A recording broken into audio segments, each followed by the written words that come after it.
It's hard to ignore the daily reminders of Beirut's devastating port explosion. But for many, overcoming the physical destruction is only part of the problem.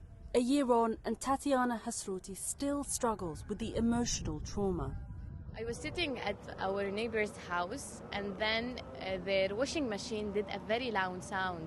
And at that moment, I felt like the blast is coming again. I can feel it again. So I sat, I hugged myself, and I waited for the sound to come off. Tatiana was at home when the blast hit, but her father, who was working at the port, was killed in the explosion, one of more than 200 fatalities. Now, after seeking professional mental health support, she's sharing her own story to encourage others to do the same. Emotional health and mental health is as important as physical health. And if you cannot see your wound, it doesn't mean it's not here.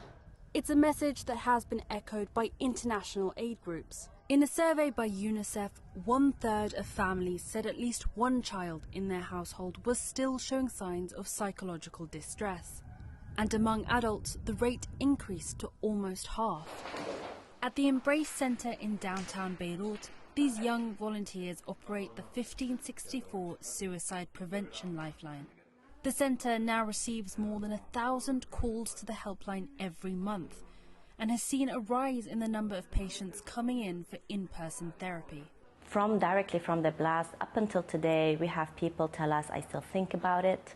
I still have nightmares about it. There were a lot of people who had very dark thoughts, suicidal thoughts. But with more than half of Lebanon's population likely living below the national poverty line, according to the World Bank, many of the clinic's patients require financial support to cover the cost of medication.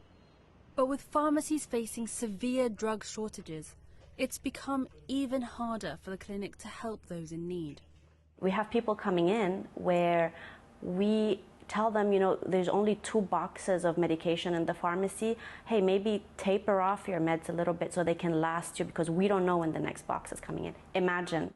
Dendshli, the clinic's communications director, says frequent power outages have also forced the clinic to reduce the Lifeline's operating hours and even hold therapy sessions in the dark.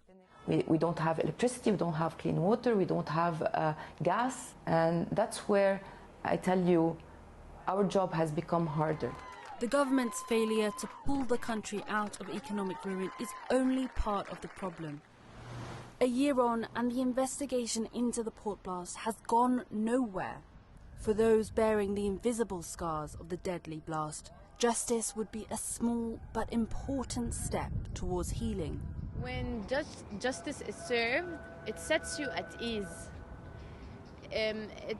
It makes you face your trauma, I think, yeah.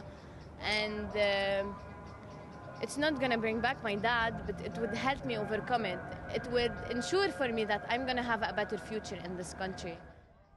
For now, justice remains elusive, but calls for accountability and a better Lebanon are not going away. Nada Bashir, CNN, Beirut.